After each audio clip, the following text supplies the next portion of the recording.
श्री सीताराम। हरिवल्लभ भगवान के प्रिय भक्त भाग उद्देश्य। भक्तों, आज हम पांडवों की कथा को श्रवण करेंगे। ऐसा कहा जाता है कि धर्मो विवर्धति युधिष्ठिर कीर्तनेन, पापम प्रणश्यति व्रकोदर कीर्तनेन, शत्रुर्विनश्यति धनंजय कीर्तनेन, माद्रीसुतो कथयताम न भवन्ति रोगाः।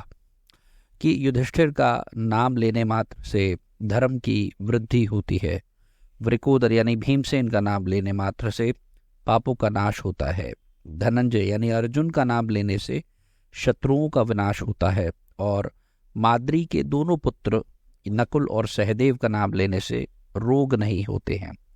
जैसे शरीर में 5 प्राण होते हैं, ठीक वैसे ही महाराज पांडु के 5 पुत्र हुए। कुंती देवी ने धर्म, वायु और इंद्र के अंश से क्रमशः युधिष्ठिर, भीमसेन और अर्जुन को जन्म दिया। माद्री, जो कि महाराज पांडु की दूसरी पत्नी थी, माद्री के द्वारा अश्विनी कुमारों के अंश से नकुल और सहदेव का जन्म हुआ। महाराज पांडु बचपन में ही, जब पांडव छोटे थे तो बचपन में ही महाराज पांडु का परलोकवास हो गया था। तब माद्री अपने पति के साथ सती हो गई थी। 5 पुत्रों का लालन पालन अकेले कुंती देवी जी ने किया। ये 5 भाई जन्म से ही धार्मिक, सत्यवादी, न्यायी, क्षमावान, सरल, दयालु और भगवान के परम भक्त थे। महाराज पांडु के ना रहने पर उनके पुत्रों को राज्य मिलना चाहिए था, किंतु क्योंकि ये बालक थे तो महाराज पांडु के ज्येष्ठ भ्राता, जो कि अंधे थे, धृतराष्ट्र, वे राजा के रूप में सिंहासन पर बैठे। उनके पुत्र दुर्योधन आदि, जो कि कौरव थे, उनके पुत्र स्वभाव से ही क्रूर और स्वार्थी थे। ज्येष्ठ पुत्र दुर्योधन अकारण ही पांडवों से द्वेष करता था। भीमसेन से तो उसकी पूरी शत्रुता थी। उसने एक बार भीमसेन को विष देकर गंगा जी में फेंक दिया, और उस मूर्छित दशा में गंगा जी में बहते बहते वे नागलोक पहुंच गए। वहां उन्हें नागों ने काटा, जिससे उनके खाए हुए विष का प्रभाव दूर हो गया और वे नागलोक से लौट आए। दुर्योधन ने दूसरी चाल चली, जिसमें कि उसने पांडवों को लाक्षागृह बनवाकर उसमें रखा और रात्रि में उसमें आग लगवा दी। किंतु विदुर जी ने पहले ही दुर्योधन की इस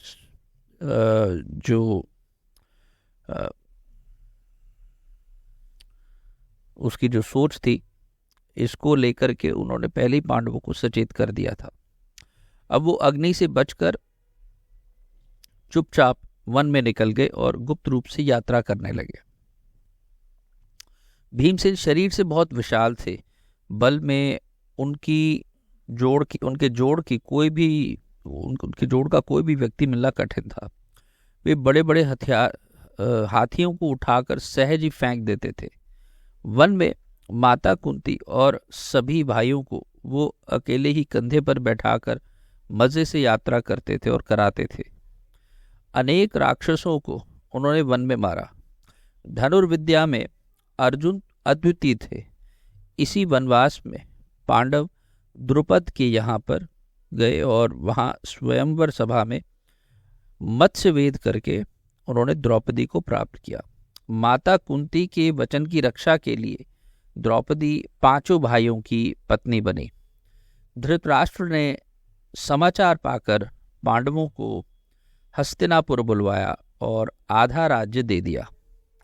युधिष्ठिर के धर्म शासन, अर्जुन तथा भीम के प्रभाव से और भगवान श्री कृष्ण की कृपा से पांडवों का जो ऐश्वर्य था वह विपुल हो गया।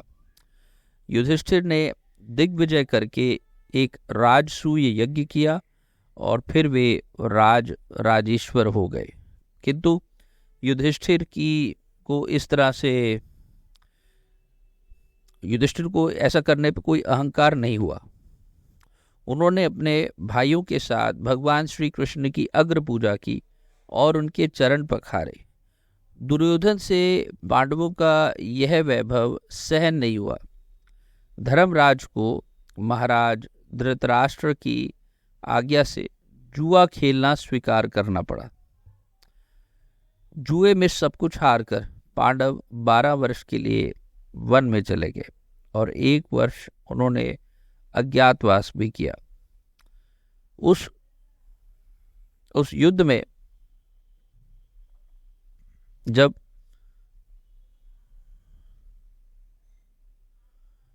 ये अवधि समाप्त हो गई तब दुर्योधन उनका राज्य लौटाने को बिल्कुल राजी नहीं हुआ। तब महाभारत का युद्ध होता है और जिसमें कौरव मारे जाते हैं। युधिष्ठिर पुनः सम्राट बनते हैं। 36 वर्ष वे राज्य करते हैं और इसके बाद ऐसा जब उनको समाचार मिलता है कि श्री कृष्ण स्वधाम पधार गए हैं, तब वे अपने भाइयों के साथ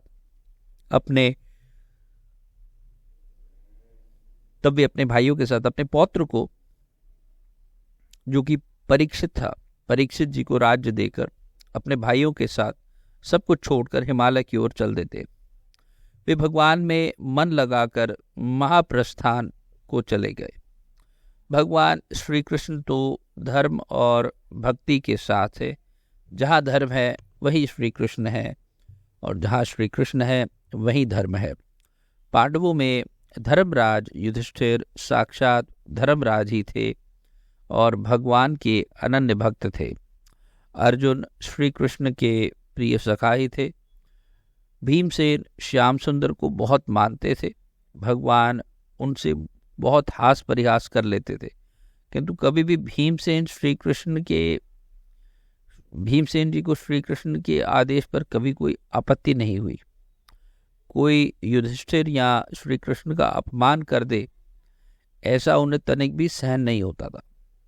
जब राजसूय यज्ञ में शिशुपाल श्याम सुंदर को अपशब्द कहने लगा, तब भीम क्रोध से गदा लेकर उसे मारने को उद्यत हो गए। पांडवों की भक्ति, उसकी कोई क्या प्रशंसा करेगा।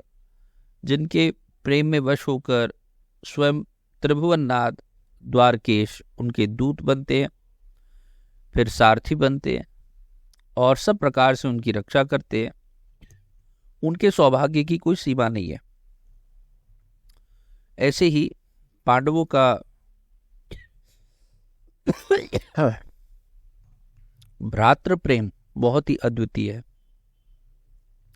धर्मराज युधिष्ठिर अपने चारों भाइयों को प्राण के समान मानते थे और चारों भाई भी अपने बड़े भाई को ठीक इसी तरह प्राण के समान मानते थे, जैसे कि मान लो वे उनके खरीदे हुए सेवक हो। युधिष्ठिर ने जुआ जरूर खेला, किंतु उसके दोष से उन चारों भाइयों को वनवास हुआ। सबको अनेक प्रकार के कष्ट झेलने पड़े, पर बड़े भाई के प्रति यानी युधिष्ठिर के प्रति उनका पूज्य भाव उनके मन में ज्यों का त्यों बना रहा। क्षोभवश भीम या अर्जुन आदि ने यदि कभी कोई कड़ी बात कह भी दी, तो तत्काल उन्हें अपनी बात का इतना दुख होता था, इतना पश्चाताप होता था कि वे प्राण तक देने को उद्यत हो जाते थे। पांडवों के चरित्र में आप देखें तो भीमसेन जैसे बली है, अर्जुन जैसे अस्त्र विद्या में अद्वितीय कुशल शूरवीर भी है, नकुल सहदेव जैसे नीति निपुण एवं व्यवहार की कला में चतुर भ्राता भी हैं, किंतु ये सब लोग धर्मराज युधिष्ठिर के ही वश में रहकर उन्हीं के अनुकूल चलते थे। भक्तों, ये बड़ी विशेष बात है कि बल, विद्या, शस्त्र ज्ञान, कला कौशल, मान लो ये सब किसी के पास है भी, या इनमें से कोई एक भी है या दो है या सब हैं, तो भी जीव की सफलता धर्म की अधीनता स्वीकार करने पर ही रहती है। धर्मराज जी भी श्री कृष्ण चंद्र को ही अपना सर्वस्व मानते थे। वे भगवान की इच्छा के अनुसार ही चलते थे। भगवान में भक्ति होना, भगवान के प्रति संपूर्ण रूप से आत्मसमर्पण कर देना, यही धर्म का लक्ष्य है। यही आत्मनिवेदन पांडवों में था और इसी से श्याम सुंदर उन्हीं के पक्ष में थे। पांडवों की विजय इसी धर्म तथा भक्ति से हुई। भक्तों, जुआ खेलना बहुत बुरी बात है। जुए में आदमी अपना राज्य, संपत्ति, भूमि, यहाँ तक कि हमने देखा कि युधिष्ठिर अपनी पत्नी तक हार गए। उन्हें वनों में भटकना पड़ा, कुछ दिनों नहीं बल्कि 12 वर्ष तक प्राण बचाने पड़े। अज्ञातवास में सबसे छिप कर रहना पड़ा। मैं तो इसे यही शिक्षा लेता हूं कि युधिष्ठिर जी ने जुआ खेला तो उन्होंने एक संकेत किया है कि ऐसा करने पर क्या परिणाम भोगे जा सकते हैं। उनकी शिक्षा हम सबके लिए, क्योंकि युधिष्ठिर ही यमराज हैं, वही धर्मराज है। जीवों को दंड देने का विधान उन्हीं के पास में है। वे जानते हैं कि कौन सा जीव सदगति का पात्र है और कौन सा अधोगति का, किसको नरक में भेजना, किसको स्वर्ग में, और कौन भगवत लोक का अधिकारी है। उनकी शिक्षा उन्होंने स्वयं यहाँ जन्म लेकर के, यह करके और भोग करके, और अंत में देखिए बेशक उनको राज्य मिला, किंतु बहुत भीषण महाभारत का युद्ध हुआ जिसमें ना सिर्फ कौरव मारे गए बल्कि कौरव की तरफ लड़ने वाले, यहाँ तक कि पांडवों की तरफ भी लड़ने वाले कई लोग मारे गए। इसी के साथ मैं वाणी को अब विश्राम दूंगा। अगले भाग में हम महर्षि मैत्रेय जी का चरित्र श्रवण करेंगे। तब तक के लिए जय जय श्री सीताराम, जय जय श्री सीताराम।